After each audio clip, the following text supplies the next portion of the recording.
Merci Monsieur Fleury.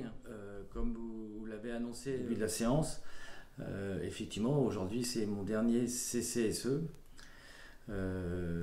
Effectivement je ne serai plus le secrétaire de l'instance à la fin du mois.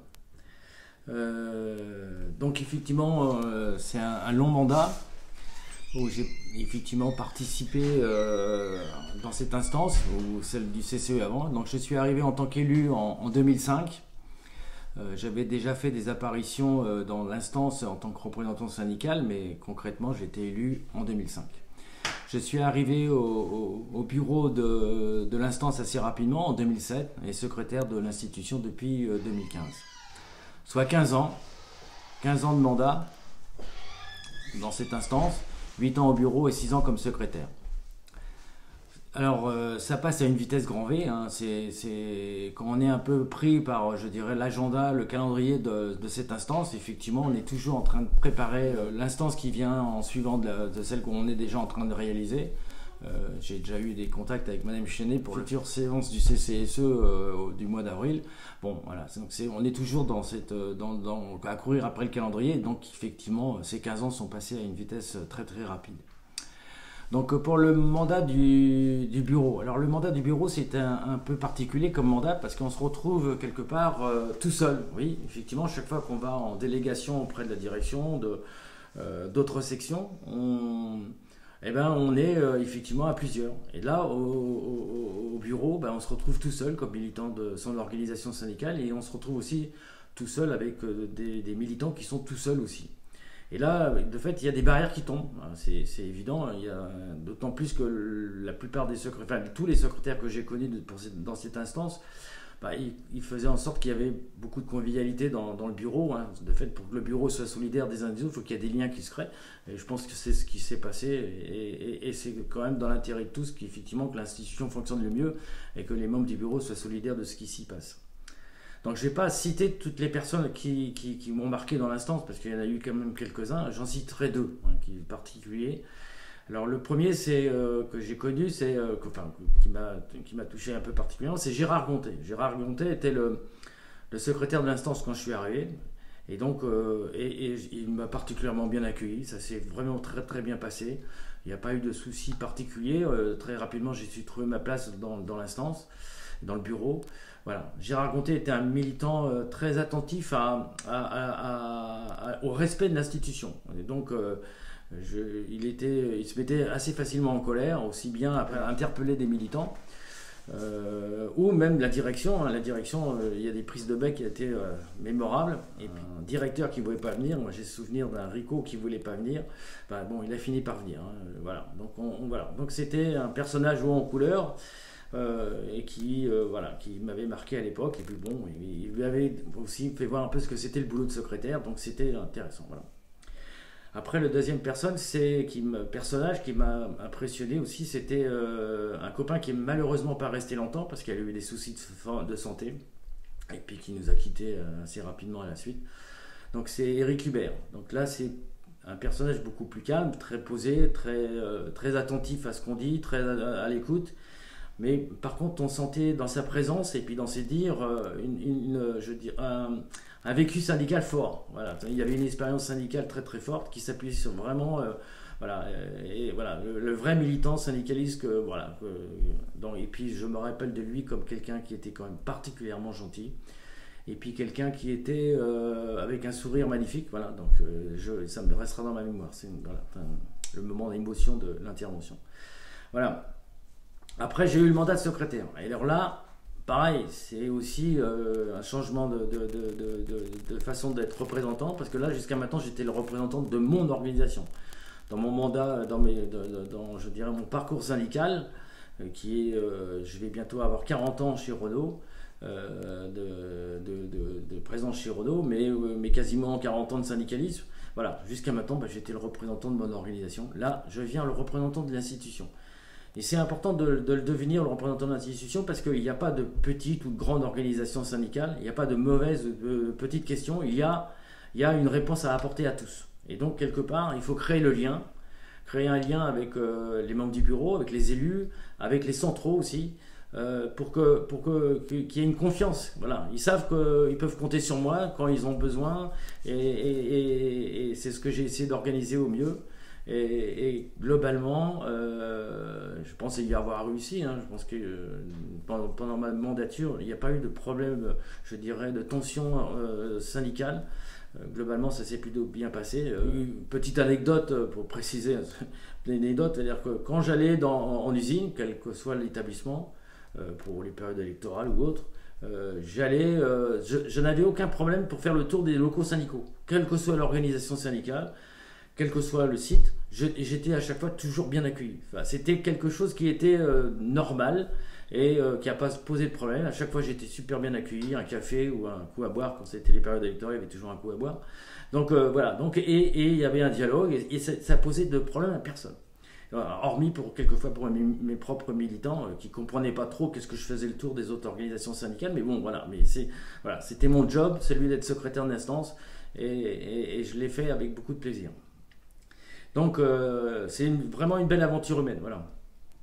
Pendant cette mandature, on a plutôt été bien chargé, hein, gâté en termes d'évolution législative. Hein. Je pense que l'instance a évolué, n'avait pas quasiment bougé depuis 50 ans. Je pense que là, on a quand même battu des records. L'évolution législative de la loi Rebsamen, le CCE qui va vers le CCSE, donc ça a amené effectivement du travail, de la concertation les uns avec les autres.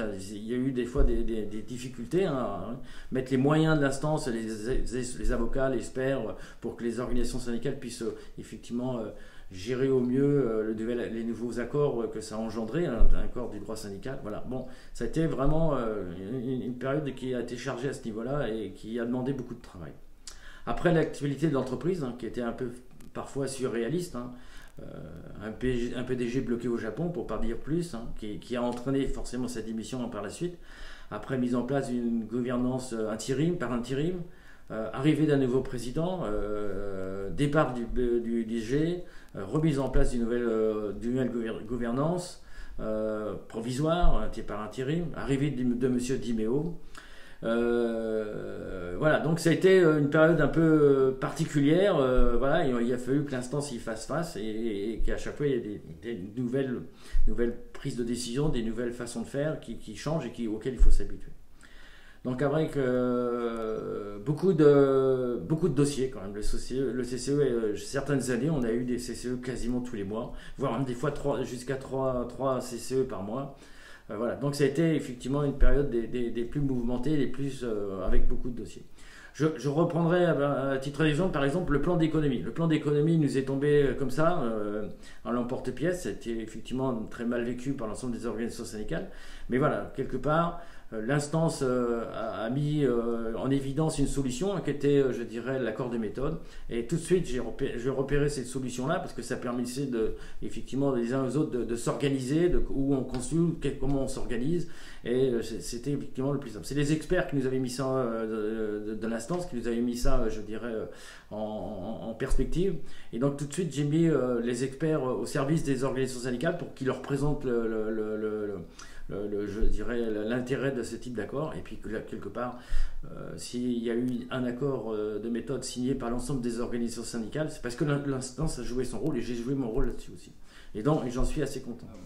Alors avec les représentants de la direction, les deux personnes qui représentaient l'instance pour la direction, c'était Madame Rouxel et Madame Chenet. Bon, c'était un bonheur de travailler avec ces deux personnes. Vraiment aucun problème. Chaque fois que je disais quelque chose, ça remontait, c'était pris en compte par l'entreprise, par la direction. Chaque fois que j'émettais effectivement un point particulier en disant ça, il faut peut-être le présenter aux centraux ou faire en sorte que ça passe pas directement dans l'instance, mais que les centraux se prennent, c'était fait. Donc voilà, globalement, ça a été un travail de confiance, un travail voilà, très, très, très, très facile. Bon, voilà, il me mettait en veille par rapport à des difficultés qu'il pourrait y avoir. Et puis pareil, voilà. Donc c'était un travail très réciproque et très construit avec ces deux personnes, et j'en remercie beaucoup.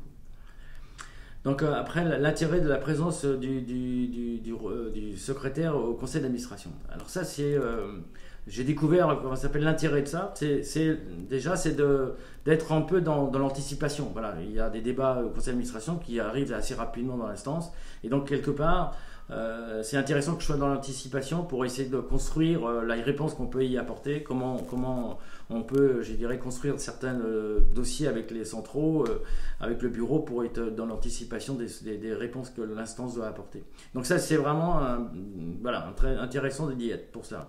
Et puis après, ça permet aussi de relativiser les affaires. Je veux dire, quelque part, il n'y a pas de débat dans le conseil d'administration qui n'avait pas fait l'objet d'une information ou d'une consultation ou d'un simple débat dans l'instance, soit avant, soit après, mais à chaque fois. Et nos dossiers sont quand même particulièrement costauds. Quelque part, comparativement au conseil d'administration, on descend bien plus en profondeur sur les conséquences sur l'organisation du travail, sur les conséquences dans les réorganisations de direction, et puis sur je dirais, les conséquences sur l'emploi, sur les formations, les besoins d'adaptation, tout ça. Et puis, quelque part, il y a aussi on peut revenir dessus, on peut rediscuter avec les directeurs quand ils repassent pour pouvoir effectivement donc on va bien plus en profondeur et c'est vraiment on n'a pas à rougir du travail qu'on a dans l'instance. Globalement, on est plutôt bien traité, il n'y a pas de souci à ce niveau là.